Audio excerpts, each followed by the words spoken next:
Hi, Jesse with etrailer. Today we're going to be taking a look at and I'll show you how to install the Rhino-Rack Vortex Aero Roof Rack kit on our 2017 Honda Fit.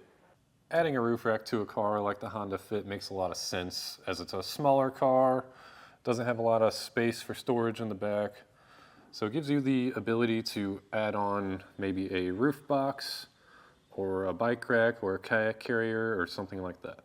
The kit will come with the crossbars, which are 46 inches in length, and they're this aerodynamic shape which will cut down on wind noise and wind resistance, along with the rubber weather stripping, which also is designed to cut down on wind noise, and you will have to cut that to fit.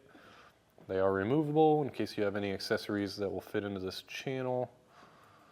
And our end caps here, these are replaceable in case you had a channel mounted accessory that you wanted to lock in. There are metal versions of this available. Attaching our crossbar to our roof here is our 2500 series feet or towers. These are a plastic molded design. They do lock just to keep everything secure. You'll just unlock it, pop the cover off, and there's your bolt that tightens everything down. Then attached to our tower is our fit kit, which comes with the plate, the rubber pad, then our clamp, which is also rubberized, just to ensure that you're not going to scratch the vehicle. As far as weight capacities go, that will depend on not only the roof rack and the whole kit, but also your manufacturer's rating of the roof. So just be sure to double check your owner's manual, see what your roof of your vehicle is rated for, and just go off the lowest number there. A couple measurements to keep in mind with this rack. The crossbars themselves will add about 4 3/4 inches of height to the vehicle, and then from underneath the crossbar on the bottom to the roof is 3.5 inches. So just keep that in mind for any clamp accessories that you might have. That should be plenty of clearance for those. Something to consider when adding an item to your roof is if the sunroof has clearance. So we always double check. This one has plenty of clearance, both going back and also in the tilted position. As far as install goes, with a naked roof design like we have today, it does get kind of tricky. You just have to be precise with your measurements and take your time. If you need a little help setting yours up, feel free to follow along and I'll show you how we did ours. Now to begin our install, as you can see, we already have the front crossbar installed on the vehicle. This rear one will install essentially the same way. So before we begin, I just have all of our parts laid out in front of me. Starting here with the crossbar, we have our tower, we have our plates, our pad, clamps, and our measuring tools. This is a good idea to have. It's just a measuring tape key, our other lock key, and the torque wrench. The first step of our install is to take our crossbar. You'll notice the Rhino Rack sticker there. That's going to be facing the front, so this will be our right front. Flip it over, and we'll need to take our key, get that quarter turned, that should slide out, and do that with the other side.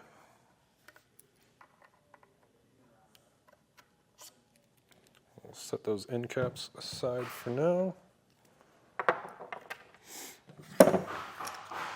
Now you may have to loosen this up just to give you enough room to slide this in with this side facing out. Slide both sides in.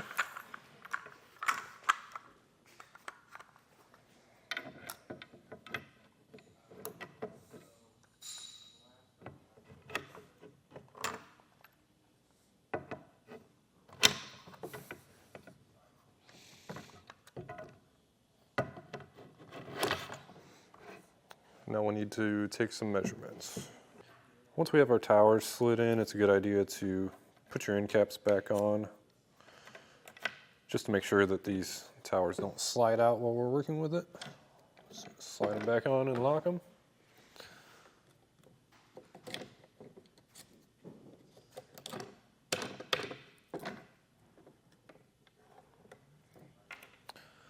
Now for your width measurement for the towers, you're going to measure from the inside here to the tower.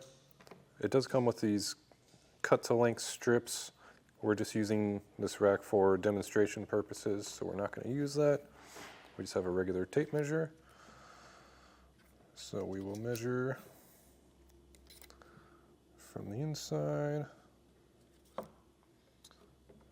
Just remember we're on the rear tower. Those measurements are different. Once we have that lined up where we want it, we'll tighten this down.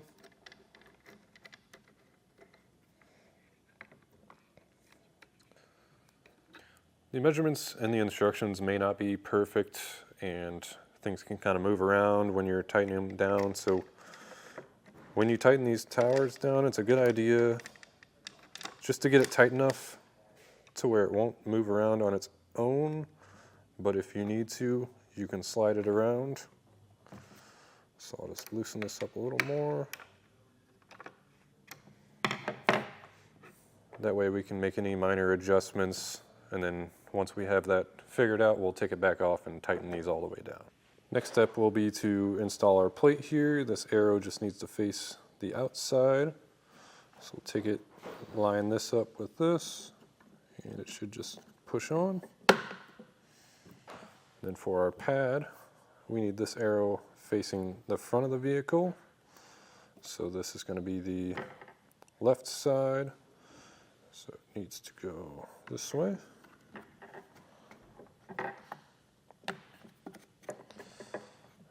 And while you're installing this rubber, some of these are a really tight fit, so it might be easier just to pop that plate back off, kind of work your way around the edges. Just remember your orientation of everything, and pop it back on. Now we're ready to go to the vehicle. At this point, we're ready to rest our crossbar assembly on top of our car.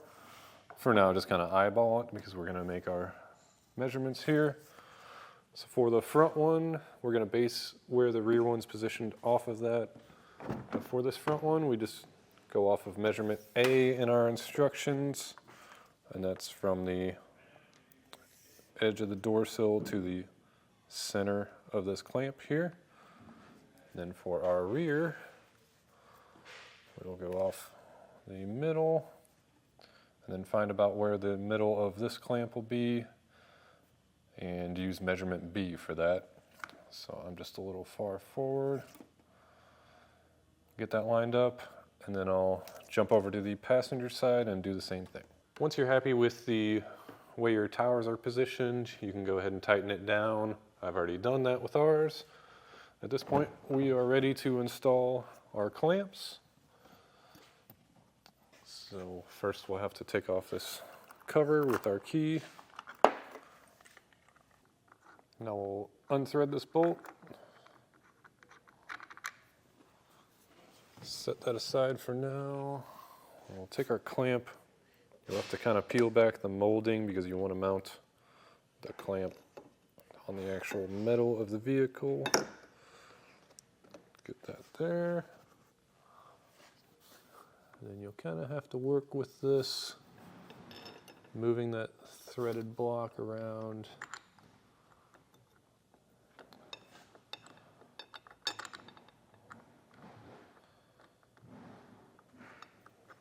That bolt threaded on all the way.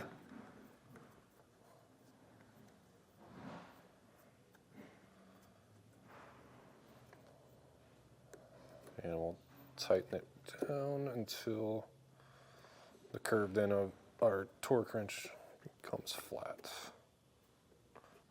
Now we've got all four of our towers torqued down, we can go ahead and put our final cover on. It just slides in one way, then snaps down, and then we'll lock it. Once everything's installed, I like to give it a nice shake, just make sure nothing's moving around at all. Otherwise, that's going to do it for our install of the Rhino Rack Roof Rack system on our 2017 Honda Fit.